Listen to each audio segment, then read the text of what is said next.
খাতুন লিখেছেন সালাতে মনোযোগ তৈরির জন্য কি চোখ বন্ধ করে সালাত পড়া যাবে? মনোযোগ তৈরি করার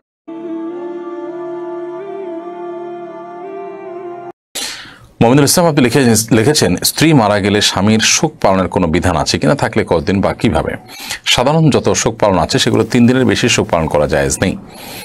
নবী করিম সাল্লাল্লাহু আলাইহি ওয়াসাল্লাম পরিষ্কারভাবে জানিয়েছেন মেয়েরা স্বামীর মৃত্যুর পর 4 মাস 10 দিন শোক পালন করবেন, নিবৃত্ত থাকবেন বিবাসাদি ইত্যাদি থেকে, এবং ইদ্যত পালন করবেন যথা নিয়মে।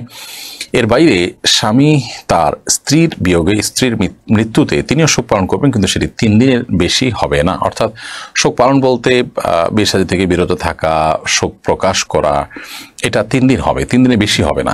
আর দুঃখ, বেদনা, কষ্ট, বিরহের যে জ্বালা, সেটা তো মানুষের জীবনভরই থাকতে পারে, সেটা তো আর কোনো নিয়ন্ত্রণ নেই। এমনি নাফিউল হাসান নবীন আপনি লিখেছেন আমি জ্ঞান অর্জন করতে চাই, জেনারেল লাইন থেকে ইসলামিক জ্ঞান অর্জনের একটা শর্ট সিলেবাস দিলে উপকার হব।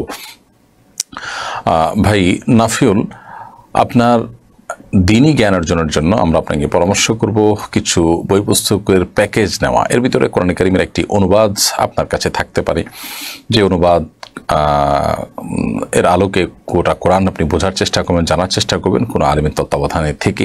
কোনো জায়গায় কনফিউশন হলে কোনো ভালো দক্ষ আলেমের শরণাপন্ন হবেন।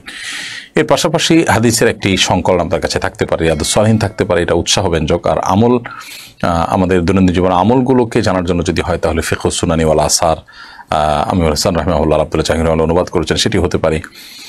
তারপরে আল ফিকহুল মুয়াসসার হতে পারে, তারপর বুলুগুল মারাম হতে পারে।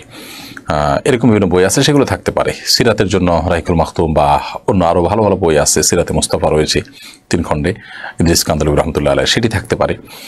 আর এর বাইরে আমাদের আরও অনেক বই পুস্তক আছে, যে বই পুস্তকগুলো আমাদের সাথে থাকতে পারে।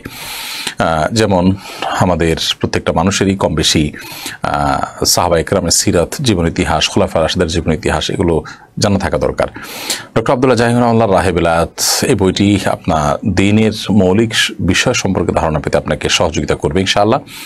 সেই সাথে আশরাফ আলী থানভী রহমতুল্লাহ আলাইহির ছোট ছোট কিছু পুস্তিকা আছে, যেগুলো খুবই গুরুত্বপূর্ণ সব মুসলমানদের জন্য, আদাবুল মুআশারাত ইত্যাদি, এগুলো আমাদের কাছে থাকতে পারে।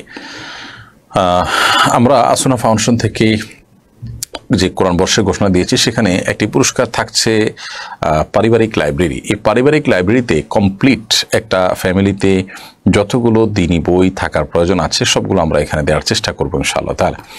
সেটি আপনার কাছে একটা আদর্শ হতে পারে, অনুকরণীয় হতে পারে। সেই তালিকাটি আমরা যথাসময় সেটি হয়তো আপনাদেরকে জানাতে পারবো ইনশাআল্লাহ তাআলা। এরপরে শফিকুল আইডি থেকে আপনি লিখেছেন আমার আব্বুর একটা কাপড়ের দোকান আছে, যাতে ছেলেদের জামা কাপড় বিক্রি করা হয়। এখন মালের জাকাত কিভাবে দিব?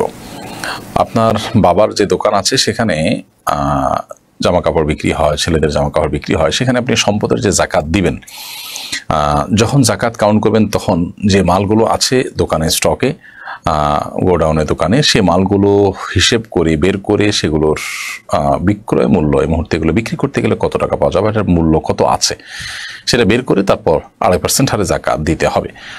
মাহমুদা খাতুন লিখেছেন সালাতে মনোযোগ তৈরির জন্য কি চোখ বন্ধ করে সালাত পড়া যাবে? মনোযোগ তৈরি করার জন্য চোখ বন্ধ করে সালাত পড়তে পারেন, তবে সাধারণ এবং স্বাভাবিক অবস্থা চোখ খোলা রাখাটাই হলো সুন্নাহ নবী সাল্লাল্লাহু আলাইহি ওয়াসাল্লামের, স্বাভাবিক রাখা। মনোযোগ আমার বেশি সৃষ্টি হয় চোখ বন্ধ করলে, না হলে মনোযোগ ধরে রাখা কঠিন হয়, তো মনোযোগ বৃদ্ধি করবার জন্য আমি চোখ বন্ধ করলাম, এটি জায়েজ আছে। এমনিতে সাধারণ অবস্থাতে স্বাভাবিকভাবে চোখ খোলা রাখাটাই হলো সুন্নাহ।